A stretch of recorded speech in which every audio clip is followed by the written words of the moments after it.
And Israel has escalated its operation in Iran, bombing the national broadcaster during a live bulletin. The attack targeted vital assets deep inside Iran, including an airbase of 2,300 kilometers from Israeli border. Dramatic visuals have emerged online showing a missile strike hitting the compound of the Iran state TV studio. The anchor, Seher Imami, who was midway through the bulletin, had to get up and leave as the entire studio shook with the impact of this missile. And chants can be heard in the background as she manages to escape. Local reports in Tehran are suggesting that Ms. Imami and the staff at the studio are safe and they are injury-free. Although NDTV cannot really independently verify these claims, but there are claims that she may have even resumed her duty to report the incidents arising out of this conflict. Israel has said that it is well on track to achieve its objectives as the conflict escalates and civilians in both countries run for cover.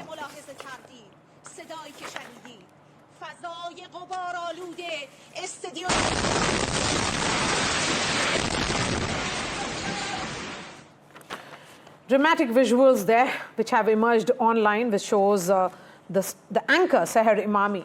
Actually, she was midway during her broadcast when that impact really happened. And as tensions escalate between Israel and Iran, Indian students are desperate to return, with many asking the government to arrange their safe evacuation before things take a turn for the worse.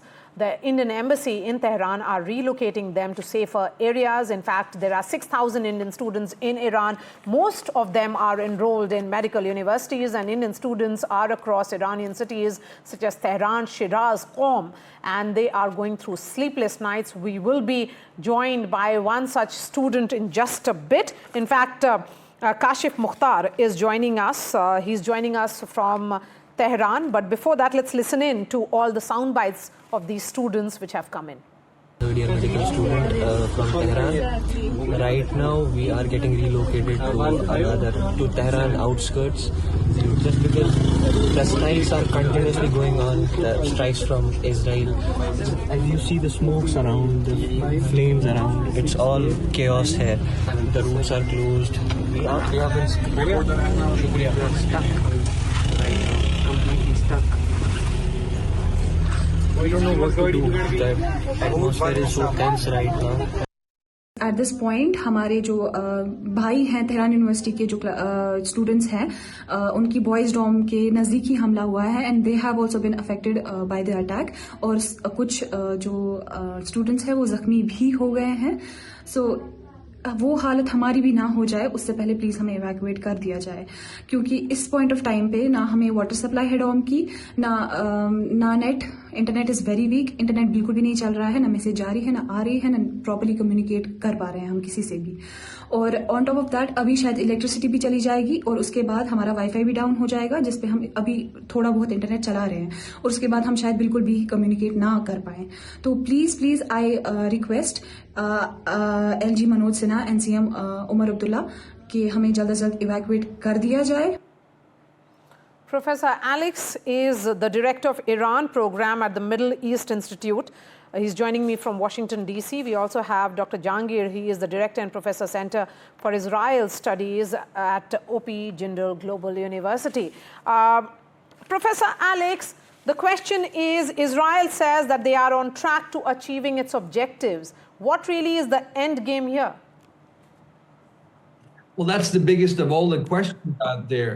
Is Israel trying to hit Iran through these various military operations, assassinations, as a way of bringing Iran back to the diplomatic table where Trump and the Iranians left off, and ask or basically compel the Iranians to give away more, if you will, in terms of their nuclear program, which had been a demand of the Israelis?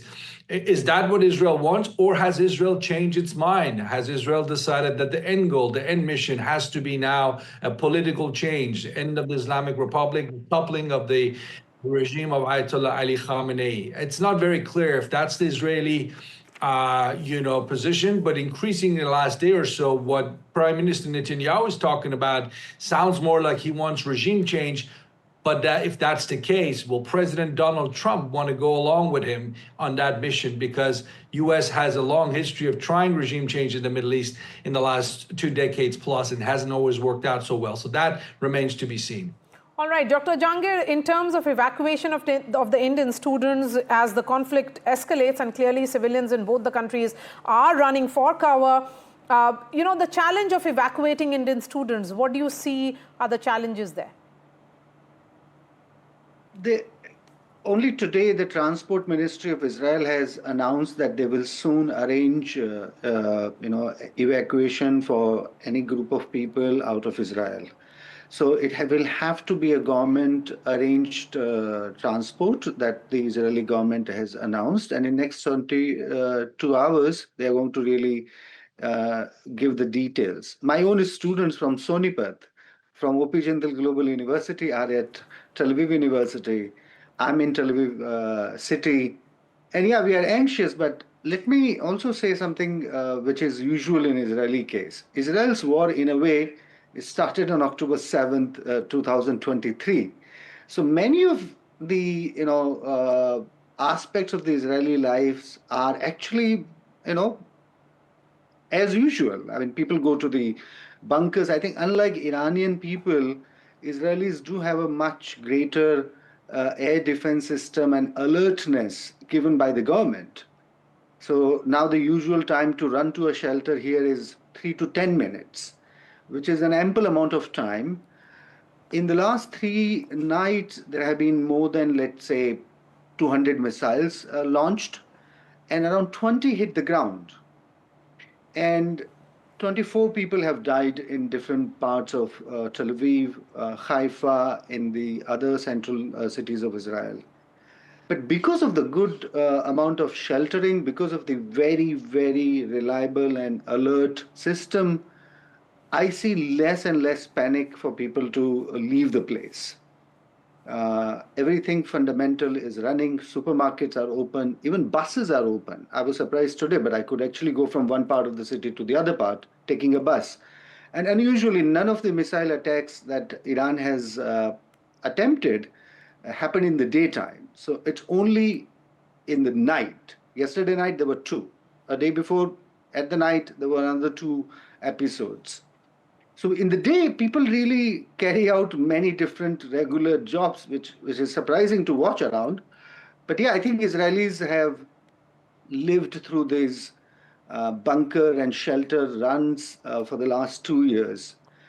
I must say this, that unlike the rockets of Hamas, which are country assembled and not missiles, the Iranian missiles are really causing large-scale destruction in the cities. In fact, in Bat Yam, a city just next to Tel Aviv, a building was hit yesterday, and almost for 24 hours, Israeli authorities couldn't really retrieve the bodies of the people from the rubble.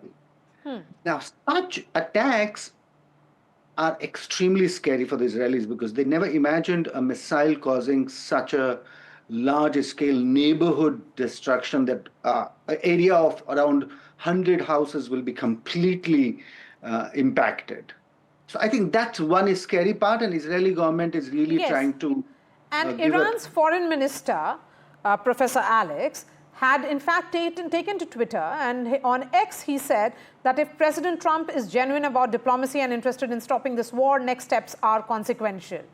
So, there is an effort being made here. The Iranians are seeking diplomatic solution, but are the Israelis really ready to halt this aggression? Look, absolutely right. So that's what we heard from various Iranian officials, including Foreign Minister Abbas Araghchi, as you just pointed out. So clearly what Iran wants is a way to sort of save face to the extent that's possible at this point because they've been badly hurt. And as we speak, Israeli attacks are continuing across Iran. But the officials, those of them who have not been assassinated and still running that country, are asking the Europeans, the Americans, through mediation and through public diplomacy, that, if you get the Israelis to back off, to stop their strikes, we'll stop our missile strikes on Israel. So that's the position of the Iranians. But if you're Israel at this point, do you sense that you can go all the way, that you can topple the regime? Do you want to live with this Iran, even if there's a ceasefire? Can you trust the future intentions of this Islamic Republic? So that's really the big question mark going forward. And the Israelis, obviously, the biggest of their challenges is the following. They have never engaged an adversary the size of Iran, really in their history, since Israel was created in 1948. They have to ask themselves the questions, how long can they continue these operations against Iran? Maybe they can do it for days, maybe weeks, but can they do it for months, years? And where would the United States be? Will the US side with them? I mean, that's a great unknown. So at this point, it's really difficult to predict where we're going to go, but clearly the diplomatic path is there. But if I was Iran, I would also look to negotiate with President Trump directly, because the time is of an essence.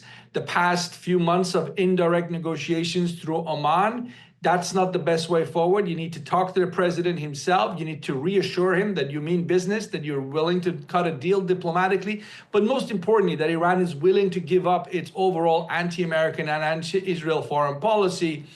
If that's what the regime is willing to do, they might just be able to save their regime. But that's a big question mark. All right, Dr. Jahangir, a word on the visuals that we are playing on our television screens right now, and I'll ask the producer to do that. Yes, you can see. That's the Iran State TV studio anchor, Seher Imami, who was midway through her bulletin when that studio was actually bombed. Well, this is the the aggression part of the Israeli side. Israel's defense minister and many of the Israeli leaders have been threatening Tehran with far more wide range of attacks on different institutions of Tehran if Iran doesn't stop attacking the Israeli civilian cities.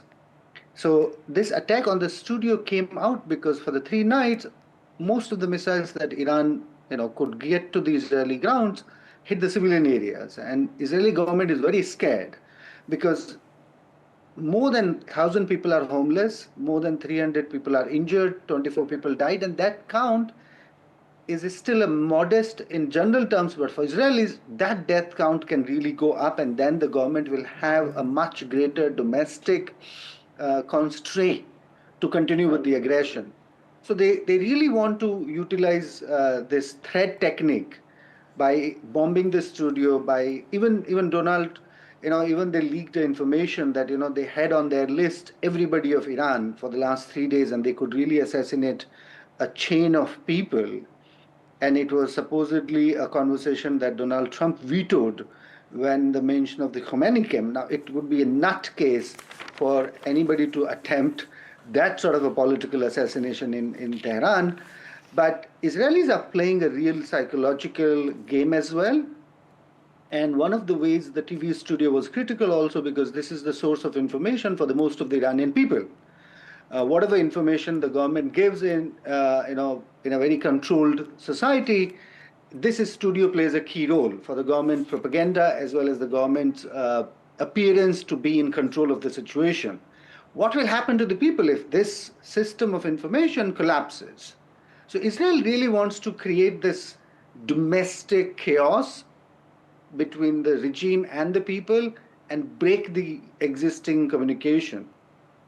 One of the things that is happening in Tehran is that they have put up these pickets to monitor the movements of the people. A, because there are a lot of Mossad operatives in Tehran, but also because, as other guests said, there is a real fear of intention of regime change in Tehran. Mm-hmm. And they don't want any group of Iranians to really get tempted and get any kind of armed or a group mobility under the nose of, Khomeini.